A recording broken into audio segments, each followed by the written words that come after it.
కరుణాసాగర్ గారు అడ్వకేటు, చాలా అనేకమైనటువంటి ఉద్యమాల్లో తెలంగాణ వాదులకు తన అడ్వకేటు ద్వారా అనేకమైనటువంటి బెయిల్స్ కానీ ఇంకా ఇతర న్యాయ సేవలు అందించినటువంటి కరుణాసాగర్ గారికి స్వాగతం సుస్వాగతం తెలియజేస్తూ ఆయన మాట్లాడాల్సిందిగా కోరుతా ఉన్నాను.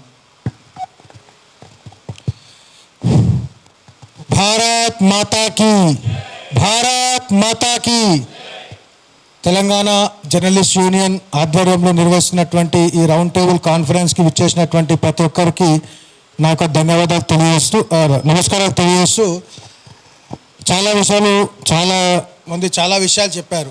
ఇక్కడ స్క్రీన్ మీద కనిపించేటువంటి ఈ తిట్లు, ఈ ఆరోపణలు, ఈ కౌంటర్లు, ఈ అలిగేషన్స్ ఇవన్నీ కూడా వన్ పార్ట్. అయితే సెకండ్ పార్ట్ ఏదైతే ఉన్నదో we have to understand the math behind the second part. దానికి ఒక మ్యాథ్స్ ఉంటుంది.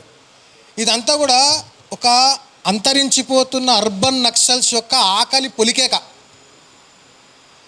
ఇవంతా ఎందుకు ఆకలి పొలికేక అంటుందంటే, ఈ అర్బన్ నక్సల్స్కి feeding blood lines, supply lines ఏవైతే ఉన్నాయో అవన్నీ కేంద్ర ప్రభుత్వం ఆపరేషన్ కగారుతో కట్ చేసేసి, ఈ అర్బన్ నక్సల్స్ ఇంత విచ్చలవిడిగా యూనివర్సిటీల్లో, సోషల్ మీడియాలో, ప్రెస్సుల్లో, వార్తాపత్రికల్లో, రకరకాల మాధ్యమాల ద్వారా అర్బన్ నక్సలిజాన్ని పంపింగ్ చేయడానికి ఏదైతే వనరులు అవసరమైనాయో వనరులు మొత్తము ఛత్తీస్గఢ్లో ఉన్నటువంటి అడవులలో, కోల్ మైన్స్లో నుంచి జనరేట్ చేసేటువంటి డబ్బులు, అంటే ఎక్స్ట్రాక్ట్ చేసేటువంటి డబ్బుల నుంచి వీళ్ళ యొక్క ఎక్స్ట్రాక్షన్ వర్క్ నడిచేది. ఈ ఎక్స్ట్రాక్షన్ వర్క్ నుంచి వచ్చే డబ్బుల ద్వారా ఈ అర్బన్ నక్సల్ యాక్టివిటీ నడిపేది.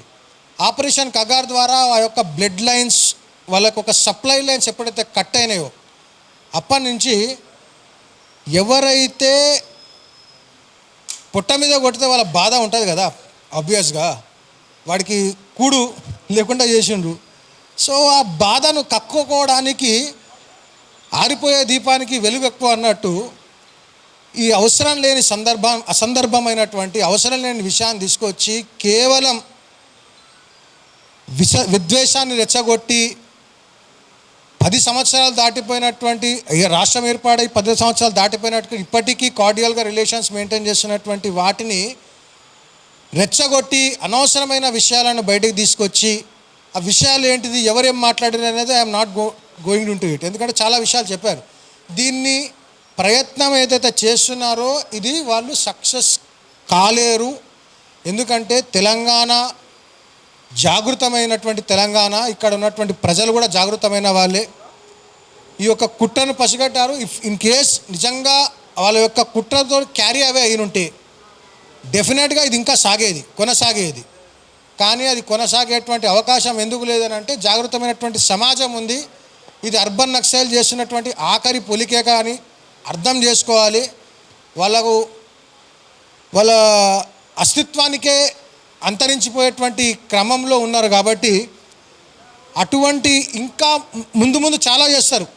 ఇటువంటి ప్రయత్నాలు ముందు చాలా చేసే అవకాశం ఉంది. కాబట్టి అందరికి కూడా అర్థం చేసుకోవాల్సినటువంటి దీని వెనుక ఉన్నటువంటి ఈ కుట్రను అర్థం చేసుకోవాలి. Don't get carried away with all these fanatic urban Naxals groups ideology. విషయాన్ని అర్థం చేసుకోండి. ఇది అందరినీ కలుపుకొని పోయేటువంటి అవసరం ఉన్నటువంటి సమయం. రాబోయే కాలంలో మనం ఇంకా చాలా ఇటువంటి సైద్ధాంతిక సంఘర్షణలు చేయాల్సిన అవసరం ఉంది. కాబట్టి చిన్న వాటికి మనం క్యారీ అవ్వ కాకుండా ఇంకా ముందు ఇంకా చాలా సైద్ధాంతిక యుద్ధాలు చేయాల్సి ఉన్నది.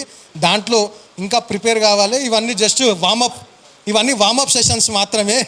ముందు చాలా పెద్ద యుద్ధం ఉందని చెప్పి తెలియజేస్తూ, నాకు అవకాశం ఇచ్చినటువంటి తెలంగాణ జర్నలిస్ట్ యూనియన్ వారికి ధన్యవాదాలు తెలియజేస్తూ, భారత్ మాతాకి.